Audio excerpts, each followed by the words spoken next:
कि 2008 में छोटू लाल शर्मा ने मेरे से शादी की थी और 10 साल तक हम साथ में रहे, 10-12 साल तक। और शादी के 10 साल बाद उसका सिलेक्शन हुआ एसडीएम। गरीबी में मैं उसके साथ थी। जैसे एसडीएम का सिलेक्शन हुआ उसके दूसरी औरतों के साथ, मैं बोलना नहीं चाहूँगी मीडिया में, दूसरी औरतों के साथ दोस्तियाँ बढ़ने लगी। उसको मुझे छोड़ के दुनिया की हर औरत सुंदर और अच्छी लगने लगी, मैं बेवकूफ़ लगने लगी। और गरीबी में मैंने उसका पूरा साथ दिया। मैंने मेरा सब कुछ उसके ऊपर लगा दी, पैसे क्या, नौकरी क्या, यहाँ तक कि अपनी शरीर क्या। बच्चे भी मैंने ही पाले अकेले हमसे, उसने कभी कोई सहायता नहीं करी। और अब जैसे ही एसडीएम बन गया, उसका पैसे से ही दिमाग ख़राब था और मेरे साथ मारपीट बढ़ती गई। मैंने कहा भाई बच्चे बड़े हो जाएंगे, अपने आप सुधर जाएगा, लेकिन वो नहीं सुधरा। बच्चों को भी मारने लगा। बच्चे जैसे बड़े होते गए बच्चों को तो मारपीट करने लगा, तो वो मेरे साथ नहीं हुआ। मैंने कहा भाई आप सुधर जाओ, अब तो एसडीएम भगवान की दया आई है, नौकरी भी लग गई, अब तो गरीबी भी नहीं है। पहले तो ये बहाना था कि अपने गरीब है इसलिए मेरा दिमाग ख़राब हो जाता है, इसलिए मैं मारता हूँ। अब तो एसडीएम की नौकरी मिल गई अच्छी खासी, अब क्यों मार रहा हूँ? या अब इसलिए मार रहा हूँ क्योंकि तू बूढ़ी हो गई, अब तो मेरे काम की नहीं है। धीरे धीरे गैर औरतें आने लगी घर पे, फ़ोटो चैट्स मैंने देखा छुप के। बाथरूम में भी आधी रात तक, 2 बजे तक, रात को 2:30 बजे तक बातें होती थी। मैं मना करती तो मेरे साथ मारपीट होती थी। मेरे यहाँ पे आँखों पे लगी हुई बहुत ज़ोर से चोट के निशान, बहुत मारता था। ये पेट्रोल पंप वाले को एक थप्पड़, मुझे तो रोज़ 10 थप्पड़ मारता था इतनी ज़ोर से। अलग से नहीं रह रही, मैं तो घर बसाना चाहती थी। बच्चों का मुझे तो फ्यूचर ध्यान है, बच्चों का बाप कौन है? वही है। तो मैंने तो साइन किया पहले भी, अभी भी साइन नहीं किया। उसकी नीयत बिगड़ गई अचानक, उसको कोई औरत पसंद आ गई। उसने कहा मैं तो इसको लाऊंगा, तू मेरे सामने रहेगी तो भी लाऊंगा, तू सामने नहीं रहेगी तो भी लाऊंगा मैं तो। उसने 2020 में मुझे यहाँ छोड़ गया पिलाने, क्योंकि उस टाइम कोरोना काल था, आपको याद होगा 2 बार कोरोना आया था। तो पहले कोरोना में स्कूल बंद हो गई थी बच्चों की, दूसरे कोरोना में जब आई थी तब उसने कहा पिलानी में अच्छी स्कूल है दुनिया में, जैसे उस टाइम कोई स्कूल ही नहीं बची थी, कि पिलानी में सबसे अच्छी स्कूल है, बच्चों का यहाँ एडमिशन करा देता हूँ और मैं हर 10-15 दिन में आ जाऊँगा। ये बोल के यहाँ छोड़ गया मुझे, है ना, किराए के घर में वहाँ। तो मैं वहाँ रहने लगी, बच्चों को ऑनलाइन फ़ीस भेज देता था, थोड़ा बहुत खर्चा पानी भेज देता था बस। और थोड़े दिनों में 2 महीने बाद अचानक नोटिस आ गया तलाक का। मेरी तो हालत ख़राब, मेरी तो आँखें सूज गई रो रो के।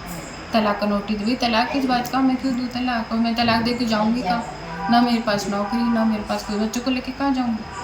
तो मकान वालों के मुझे तो किराए के लाने पड़ गए, वहाँ पानी लाइट का बहुत खर्चा होता है। तो फिर वो मैंने खाली करके मैं यहाँ आ गई। हाँ, न्यायालय में है वो, उसने चीटिंग करके मेरे पे झूठे केस कर दिए और झूठे केस का आधार बना के कि ये अपराधी किस्म की महिला है, ये मुझे मारती है, मैं उसको मारूँगी?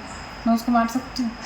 नहीं हुआ। एक्स का पार्टी मेरे उसमें साइन भी नहीं है, मैं मानती नहीं तलाक हुआ है। वो तो आज ही मेरा पति, मैं तो आज भी उसकी मांग का सिंदूर भरती हूँ, आज मैं उसके लिए करवा चौथ करती हूँ।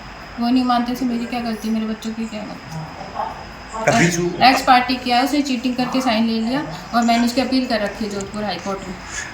उस विवाद के संबंध में ये उसकी आदत है, वो चलते फिरते अमरूद वाले को भी थप्पड़ मार सकता है। मेले में झूला झूलते बच्चे तो झूले वाले को भी थप्पड़ मार सकता है कि मैं एसडीएम हूँ, झूला हमारा चलेगा अलग से। सामने जब छोटे बच्चे तब तो घर में आता तो बच्चे कुर्सियों के पीछे बैठ के नीचे छुप जाते थे, तो आप समझ सकते हो व्यवहार कैसा था बच्चों के साथ मेरे साथ। फिर भी मैंने सहा उस आदमी को, फिर भी सहा कि चलो ठीक है सुधर जाएगा, मैं अपना घर क्यों तोड़ूंगी? सरकार तो मुझे न्याय चाहिए, मैं तो कहीं की नहीं रही। उसने तो दूसरी शादी कर ली इलीगल, दूसरा बच्चा भी कर लिया। अब मेरे बच्चों का भविष्य क्या होगा, मेरा क्या होगा ये बताओ? मैं कहाँ जाऊँ? 2 बच्चों की माँ से कौन शादी करेगा? अगर मैं शादी करना चाहूँ तो भी कौन शादी करेगा ये बताओ? न्याय मिलना चाहिए, बच्चों को न्याय मिलना चाहिए, मेरा फ्यूचर सिक्योर होना चाहिए, मेरे बच्चों का फ्यूचर सिक्योर होना चाहिए। उनकी पढ़ाई का क्या, उनके क्या मेंटल पीस मिल रही है उनको? उनकी माँ अलग, उनके बाप अलग, उनके मेंटल, उनकी क्या गलती? या तो बच्चे पैदा नहीं करता, उसकी दूसरी औरत उसको पसंद आ रही है तो पहले ही बोल देता मैं तलाक दूंगा। तो मैं अपना करियर क्यों छोड़ती? मैंने उसका करियर बर्बाद कर दिया, मैंने उसके पीछे कि भाई महाराज जी ये बन जाएंगे एसडीएम, तो मुझे क्या कमी रहेगी? क्या ना, मैं भी पढ़ी लिखी थी, मैं एसडीएम बन जाती। मैंने उसको कहा था मुझे पढ़ने दो, कोचिंग करने दो, उसके कारण को मैं एमफिल कर रखी। और अब देखो तो मुझे ऐसा लगता है मैं तो फर्स्ट पास भी नहीं, मेरा दिमाग इतना ख़राब कर दिया। मैं पढ़ाती थी कॉलेज में, प्राइवेट कॉलेज, पढ़ा के मैंने उसको घर बैठे खिलाया।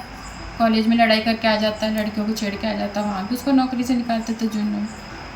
तब मैं उसको बचाती था, वो मुझे आगे कर देता था। मेरी बीवी को छेड़ा, ये उसका आदत है। तब भी मैं उसको बचाती, चलो कोई बात नहीं, मेरा पति जो कहेगा वही करना पड़ता है साथ में रहते, है ना, कि तू इस पे साइन कर दे, तू इस पे साइन कर दे। क्योंकि मैं बजरी माफिया के उसके केस चलाया था, फेसबुक पे है पूरी स्टोरी, तो उसमें भी उसने मुझे आके कर दिया था कि तू साइन कर दे, बोल देना कि तेरे से पैसे उधार लिए। कोई पैसे उधार नहीं, काली कमाई थी। तो धमकी दी थी कि फीस मैं नहीं दूंगा ऑनलाइन, यहाँ पे करवा दे तो करवा दे, वरना तेरे बच्चे तू जान। अभी दिए जा रहे, मेरे बच्चों का क्या होगा, मुझे तो ये समझ में नहीं आ रहा, मैं सुसाइड कर लूँ, किसके आगे रहूँ, कोर्ट में बस तारीख मिलती रहती है और कुछ नहीं होता।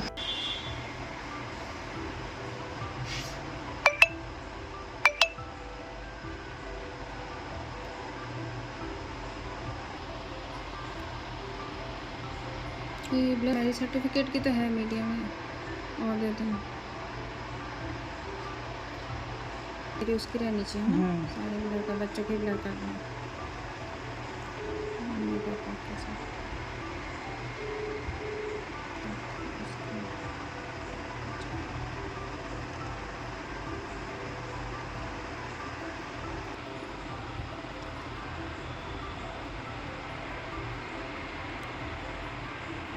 अगर आप ये वीडियो YouTube पर देख रहे हैं तो हमारे चैनल को सब्सक्राइब करें और बेल आइकन को दबाना ना भूलें। अगर आप Facebook पर ये वीडियो देख रहे हैं तो हमारे पेज को लाइक करें।